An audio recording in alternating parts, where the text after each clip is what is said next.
लखनऊ में एक मिठाई वाला चौराहा है और मिठाई वाले चौराहे के पास ही एक बैंक है और बैंक का नाम है आईसीआईसीआई बैंक। आईसीआईसीआई बैंक में असिस्टेंट मैनेजर होती हैं जिनका नाम होता है दिव्या मिश्रा।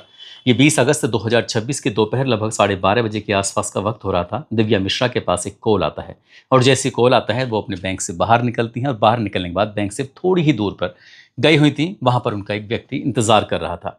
उस व्यक्ति ने बातचीत का सिलसिला शुरू हो जाता है और जैसे बातचीत का सिलसिला शुरू होता है, अभी 2 या 3 मिनट के आसपास अभी बातचीत हुई ही थी कि उस व्यक्ति ने एक पिस्टल निकालता है। पिस्टल निकालने के बाद दिव्या मिश्रा के सामने माथे पर गोली मार देता है और जैसे दिव्या मिश्रा को गोली लगती है, गोली लगने के बाद वो एकदम से जमीन पर गिर जाती हैं। उसके बाद वो गोली मारने वाला जो व्यक्ति होता है, मौका पाते ही वहां से बहुत तेजी के साथ भागना शुरू कर देता है। इधर वो भाग रहा है और जो आसपास के लोग थे उनकी नजर पड़ जाती है दिव्या मिश्रा पर, क्योंकि कई लोग उन्हें जानते थे कि वो बैंक में काम करती हैं, असिस्टेंट मैनेजर हैं। बैंक में जैसे ही सूचना पड़ती है, बैंक वाले जितने भी कर्मचारी होते हैं, जितने भी लोग थे, सबके सब दौड़ते हुए मौके पर आते हैं। मौके पर आने के बाद देखते क्या है कि जो दिव्या मिश्रा है वो खून से एकदम से लथपथ थी। तत्काल ही उन्हें हॉस्पिटल पहुंचाया जाता है, लेकिन डॉक्टर उन्हें मृत घोषित कर देते हैं। इसके बाद सोशल मीडिया पर एक खबर बहुत तेजी के साथ वायरल होना शुरू हो जाती है। दिव्या मिश्रा कोई और नहीं होती बल्कि मशहूर पत्रकार प्रियज्ञा मिश्रा जो होती हैं, उनकी ये बहन बताई जाती हैं। और जैसे ये खबर सोशल मीडिया के अलग अलग माध्यमों पर बहुत तेजी के साथ वायरल होना शुरू हो जाती है, तो हर किसी के अंदर की जिज्ञासा जगनी शुरू हो जाती है कि आखिरकार ये हत्या क्यों हुई, हत्या के पीछे की वजह क्या है। लेकिन जिसने हत्या की थी, जो हत्यारा था, उसने एक मैसेज लिखा था और मैसेज में लिखा था कि इस हत्या की जो वजह है वो सब जानती है प्रज्ञा मिश्रा। क्या है इसके पीछे की पूरी कहानी, आज की इस कहानी के माध्यम से जानने और समझने की कोशिश करते हैं। आदाब, नमस्कार, सत श्री अकाल। मैं उस्मान सैफी। आज की जो सच्ची घटना मैं आपको सुनाने जा रहा हूँ, ये सच्ची घटना है उत्तर प्रदेश की राजधानी लखनऊ की। लखनऊ में एक थाना है जिसका नाम है गोमती नगर और गोमती नगर थाना क्षेत्र में एक हुसड़िया चौराहा लगता है और हुसड़िया चौराहे के पास रहने वाला एक व्यक्ति जिसका नाम होता है अंकुर। अंकुर अपने घर में मौजूद था, अपनी पत्नी के से बातचीत कर रहा था और इसी बीच में उसने अपना मोबाइल निकाला और मोबाइल निकालने के बाद वो व्हाट्सएप पर स्टेटस चेक कर रहा था। जैसे उसने व्हाट्सएप पर स्टेटस चेक किया और चेक करने के बाद एकदम से उसकी चीख निकल जाती है, क्योंकि जो व्हाट्सएप पर एक मैसेज में लिखा हुआ था वो वाकई अपने आप में बड़ा असहनीय था, परेशान करने वाला था, सोचने पर मजबूर करने वाला था। अपनी पत्नी को वो मैसेज दिखाया और मैसेज दिखाने के बाद तुरंत ही वो उठता है। उठने के बाद उसके बिल्कुल पास में रहने वाला एक व्यक्ति जिसका नाम होता है मानस बाजपेयी, वो एकदम से मानस बाजपेयी की घर की तरफ को अंकुर दौड़ना शुरू कर देता है। जैसे जैसे वो घर की तरफ दौड़ रहा था तो उसने आसपास के लोगों को भी आवाज़ लगा लगा कर पास में बुलाने की कोशिश की कि जितनी जल्दी हो सके आप लोग आ जाइए। अब जितने भी लोग थे इस आवाज़ को सुन रहे थे। आवाज़ को सुनने के बाद तत्काल ही मानस बाजपेयी की घर की तरफ जाते हैं और जैसे मानस मानस बाजपेयी के घर की तरफ जाने के बाद उसका दरवाजे को खुलवाने के लिए बार बार नॉक कर रहे थे, आवाज़ लगा रहे थे, लेकिन अंदर से कोई रेस्पॉन्स नहीं आ रहा था। इसी बीच में जो आसपास के लोग थे वो कहते हैं कि ये दरवाज़ा तोड़ना ही पड़ेगा। बात जब दरवाज़ा तोड़ने की आती है, सबके सब लोगों का आपस में एक मशवरा होता है। मशवरा होने के बाद पूरी ताकत लगाई जाती है और जब ताकत लगाई जाती है तो मानस बाजपेयी का जो घर का दरवाज़ा था उसको तोड़ दिया जाता है। दरवाज़ा तोड़ा जाता है और सामने टेलीविज़न चल रहा है। इनकी टीवी पर हनुमान चालीसा चल रही थी। लेकिन इसके बाद जो लोगों ने दृश्य देखा वो देखते ही रह जाते हैं, सबकी आंखें खुली की खुली रह जाती हैं। मानस बाजपेयी जिसके लिए एक मैसेज था, व्हाट्सएप पर स्टेटस लगाया हुआ था, वो सामने देखते हैं कि वो एकदम खून से लथपथ पड़ा हुआ था। थोड़ा ही फासले से देखते हैं तो मानस बाजपेयी की बहन होती है जिसका नाम शीबा बाजपेयी होता है, जिसकी उम्र लगभग 28 साल के आसपास होती है और मानस की उम्र लगभग 35 साल के आसपास होती है।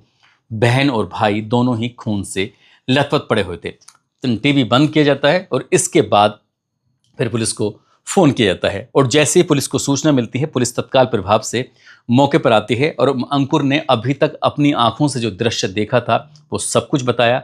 साथ ही उससे सभी लोगों ने जानने की कोशिश की कि आखिरकार तुम्हें ये सब कैसे पता चला। तब उसने कहा कि मैं अपना व्हाट्सएप का स्टेटस चेक कर रहा था और व्हाट्सएप के स्टेटस पर लिखा हुआ रहा था, मानस बाजपेयी का जो व्हाट्सएप का स्टेटस था उस पर चेक करके देखा, लिखा था मैंने अपनी पत्नी की हत्या कर दी है क्योंकि उसने मुझे धोखा दिया।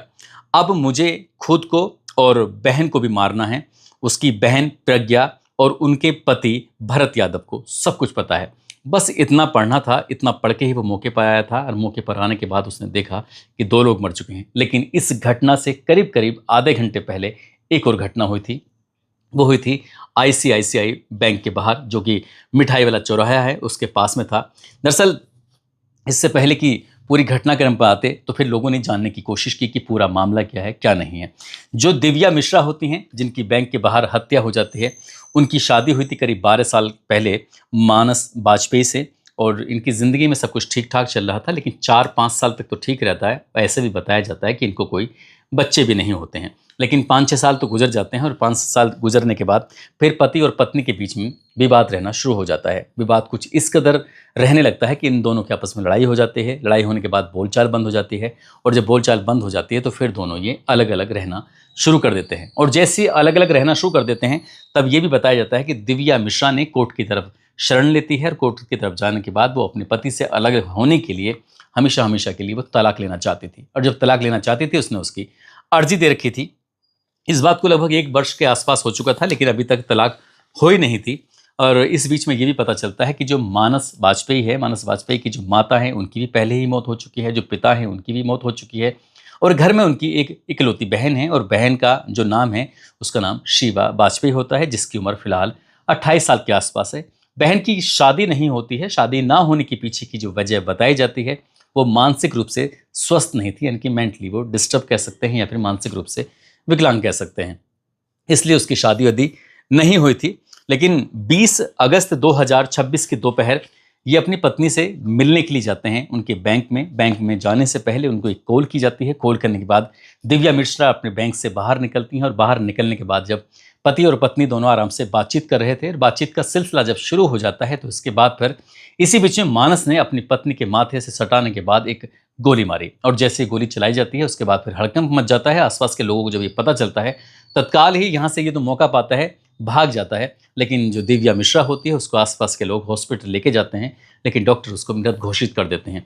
ये किसी न किसी साधन से करीब 2 किलोमीटर का सफर तय करता है, लेकिन पूरी तरह से पसीने में तरबतर था। जो प्रत्यक्षदर्शियों ने अपनी आंखों से उस दृश्य को देखा था, सीधा अपने किराए के उस मकान में पहुंचता है। वहां जाने के बाद एक स्टेटस लगाता है, और इस स्टेटस में ये जाहिर करता है कि पत्नी को मार चुका है, उसके बाद फिर बहन को, और उसके बाद फिर अपनी भी जीवन लीला समाप्त कर लेगा। दरवाज़ा बंद करता है, हनुमान चालीसा लगाता है, और उसके बाद फिर ये बहन की भी इसी तरह से हत्या करता है जैसे कि पत्नी की हत्या करता है, और उसके बाद वो अपनी भी जीवन लीला को समाप्त कर लेता है। यानी कि एक साथ लखनऊ के अंदर 3 लोगों की मौत होना, ये सोशल मीडिया पर ये खबरों का बाजार गर्म होने लगता है। ऐसा कोई मीडिया संस्थान नहीं था जो मौके पर नहीं आता। इसके बाद फिर चाहे वो सर्विलांस की टीम हो या फिर फोरेंसिक की टीम हो या पुलिस की कोई आला अधिकारी हो, मौके पर जाते हैं और एक एक तथ्य को जुटाने में जुट जाते हैं कि आखिरकार ये मसला क्या है क्या नहीं है। पुलिस जब घर में जाती है, घर जाने के बाद पता चलता है कि 3 वहाँ पर हथियार मिलते हैं, जिसमें 2 पिस्टल होती हैं, दोनों ही अवैध होती हैं। एक तमंचा होता है, वो भी अवैध होता है। तीनों को पुलिस ने कब्जे में लिया। साथ ही पुलिस ने जो बॉडियां थीं उन तीनों बॉडियों को कब्जे में लेने के बाद पोस्टमार्टम के लिए भेजा, और पोस्टमार्टम के माध्यम से ये पता चलता है कि जो मानस है उसके यहाँ गोली लगी हुई थी, और जो उसकी पत्नी थी, पत्नी के सामने यहाँ गोली लगी हुई थी, और बहन को भी गोली लगी हुई थी। लेकिन कितनी गोलियां चली थी, कितनी गोलियां मारी गई थी, ये पोस्टमार्टम की रिपोर्ट के बाद ही स्पष्ट हो सकेगा। लेकिन जिस तरह से दिव्या मिश्रा की हत्या के बाद प्रज्ञा मिश्रा का नाम जुड़ जाता है, क्योंकि इस व्यक्ति ने, मानस ने अपने स्टेटस में जो लगाया हुआ था, इस स्टेटस में लगाने के बाद कि जो मशहूर पत्रकार हैं, उनके जो पति हैं जिनका नाम भरत यादव है, उन्हें सब कुछ पता है। बस यहीं से कई तरह के सवाल खड़े हो जाते हैं। हालांकि ये अभी पूरी तरह से स्पष्ट नहीं हो पाया है कि वजह क्या है, लेकिन जिस तरह से मरने वाला व्यक्ति और मारने वाला जो व्यक्ति था, कातिल खुद ही लिख के चला जाता है कि ये प्रियंका और उनके पति को सब कुछ पता है। तो जब सब कुछ पता है तो कहीं ना कहीं ये भी दोनों जांच के दायरे में आना ये तय माना जा रहा है। और हत्या के पीछे की असली कहानी क्या है, पुलिस इनसे जांच करेगी, पड़ताल करेगी, पूछताछ करेगी। पूछताछ करने के बाद स्थिति स्पष्ट हो सकेगी। लेकिन एक बात है, बार बार एक ही बात सामने आ रही है कि आखिरकार उसने अपनी बहन की हत्या क्यों की थी। इस बात में ये कयास लगाए जा रहे हैं, क्योंकि जो बहन थी वो मेंटली डिस्टर्ब थी, 28 साल की हो चुकी थी, लेकिन उसके बावजूद भी उसकी शादी नहीं हुई थी। शायद यही वजह रही हो, जो मेंटली डिस्टर्ब है।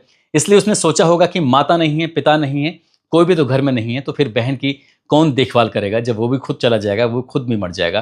तो ऐसी स्थिति में उसने सोचा कि क्यों ना बहन को भी निपटा दी जाए। पत्नी के साथ साथ उसने बहन की भी हत्या कर दी, और बहन की हत्या करने के बाद अब मामला क्योंकि लगातार सुर्खियों में बना हुआ है, पुलिस प्रशासन अपने अपने एंगल से जांच पड़ताल कर रहा है, मीडिया की इसमें लगातार नजरें बनी हुई हैं। लेकिन हैरान करने वाली बात यह है कि जिस तरह से दिव्या मिश्रा की मौत के बारे में या उनकी जो गोली चली थी उसके बारे में खुद प्रियज्ञा मिश्रा ने भी अपने फेसबुक पर ये अपडेट किया था, ट्विटर पर भी अपडेट किया था। उसके बावजूद भी वो लगातार अपना जो उनका चैनल चलता है जिसका नाम उल्टा चश्मा जिसके बारे में बताया जाता है, खुद उनका भी अपना खुद का पेज है प्रियज्ञा मिश्रा के नाम से, वो लगातार वो अपडेट करती रही थी कि क्या चल रहा है। लेकिन अपनी इस बहन के बारे में कोई अपडेट नहीं दिया।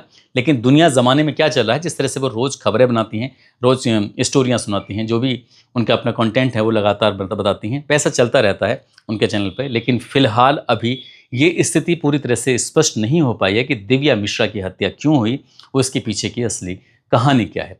दोस्तों, इस पूरे घटनाक्रम को सुनाने का उद्देश्य किसी को परेशान करना नहीं है, किसी का दिल दुखाना नहीं है, बल्कि आपको जागरूक करना है, आपको सचेत करना है। और जाते जाते लखनऊ के रहने वाले हैं, आदित्य यादव इनका नाम है, साथ ही सौरभ खटाना हैं जो कि अभयपुर सोहना हरियाणा के रहने वाले हैं।